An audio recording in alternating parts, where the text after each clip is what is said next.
వాలంటీర్ల ఎపిసోడ్ చర్చనీయాంశంగా మారుతోంది. రాజీనామా చేసిన వాలంటీర్ల అంశంపై కొత్త ప్రభుత్వం మరి ఎలాంటి నిర్ణయం తీసుకోబోతోంది?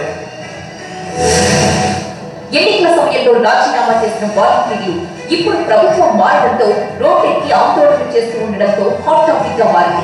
ఏపీ వ్యాప్తంగా అన్ని జిల్లాల్లోనూ వాలంటీర్లు నిరసనలు దిగారు. ఇప్పటికే నెల్లూరు, నంద్యాల, శ్రీకాకుళం ఇలా దాదాపు అన్ని జిల్లాల్లోనూ అధికారుల్ని కలిసి ఫిర్యాదులతో పాటు విజ్ఞప్తులు చేశారు వాలంటీర్లు. టీడీపీ, జనసేన, బీజేపీ నేతల్ని కలిసి మళ్లీ విధుల్లోకి తీసుకోవాలని వేడుకుంటున్నారు. అంతేకాదు కొందరు బెదిరించి రాజీనామాలు చేయించారని ఆరోపిస్తూ వారిపై పోలీసులకు కూడా ఫిర్యాదులు చేస్తుండటంతో కేసులు నమోదవుతున్నాయి. తాజాగా కృష్ణా జిల్లా గుడివాడలో మాజీ మంత్రి కొడాలి నానితో పాటు దుక్కిపాటి శశిభూషణ్, గౌల శ్రీను, కఠారి శేషుబాబు, కుర్మా రాజు అనే మరికొంతమంది పైన వాలంటీర్లు పోలీసులకు ఫిర్యాదు చేయడంతో కేసులు నమోదు చేశారు. రాజీనామాలు చేసిన వాలంటీర్లను బాధితులుగా భావించి కొత్త ప్రభుత్వం కనికరిస్తుందా, రోడ్డెక్కి కన్నీళ్లు పెట్టుకుంటున్న నేపథ్యంలో మానవత్వంతో ఆలోచించి మళ్లీ విధుల్లోకి తీసుకుంటుందా అన్న సందేహాలు వ్యక్తమవుతున్నాయి.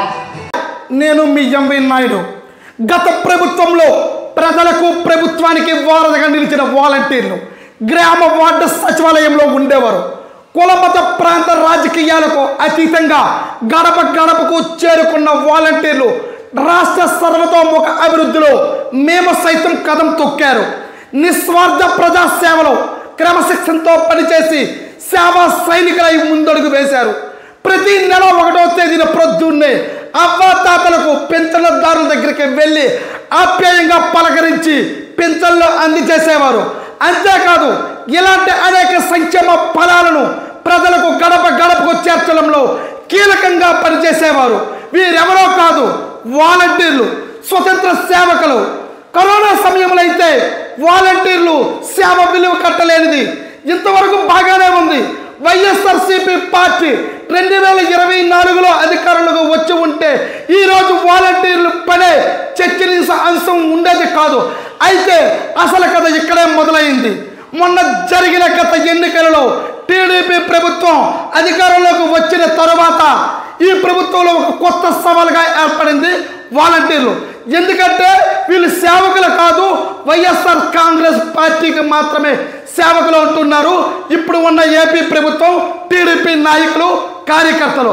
అయితే ఏది ఏమైనా సరే గత ప్రభుత్వంలో అనేక సేవలను అందించారు వైఎస్ఆర్ కాంగ్రెస్ పార్టీ నాయకులు నియమించిన వాలంటీర్లు. కరోనా సమయంలో అయితే మాత్రం ఒక కీలక పాత్ర పోషించారనేది మనమందరం కూడా ఒప్పుకోవలసిందే. కానీ ఇప్పుడు ఉన్న ప్రభుత్వం ఏం చెప్తూ ఉందంటే తెలుగుదేశం పార్టీ నాయకులు ఒకటే దిశా నిర్దేశం చేస్తూ ఉన్నారు. మేమైతే వాలంటీర్లు మా వ్యక్తిగతంగా రాజీనామా చేయించలేదు. గత ప్రభుత్వంలో వైఎస్ఆర్ కాంగ్రెస్ పార్టీ నాయకులు మా చేత బలంగా మాతో రాజీనామా చేయించారంటూ ఉన్నారు. కానీ ఏది ఏమైనప్పటికీ కూడా టీడీపీ ప్రభుత్వం అయితే ఒకటే క్లియర్ కట్గా తెలియజేస్తూ ఉంది.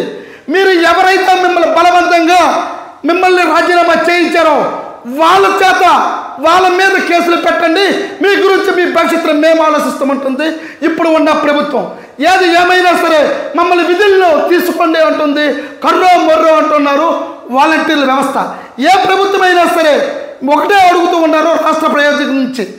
మీ ప్రభుత్వం వచ్చినా గత ప్రభుత్వం వచ్చినా మన పిల్లలే కదా ఎవరైనా సరే వాలంటీర్లుగా పనిచేయాలి. అయితే దీనికి ఒక క్వాలిఫికేషన్ అంటూ పెడతారా, లేకపోతే ఏం జరుగుతూ ఉందనేది రేపు క్యాబినెట్లో ఏం చెప్పబోతున్నారు అనేది ఏపీ ప్రభుత్వం, తెలుగుదేశం ప్రభుత్వం ఏం నిర్ణయం తీసుకుంటుందో మన అందరం కూడా వేచి ఉండవలసిందే. చూస్తూనే ఉండండి ఎంవీ న్యూస్. నేను మీ నాయుడు.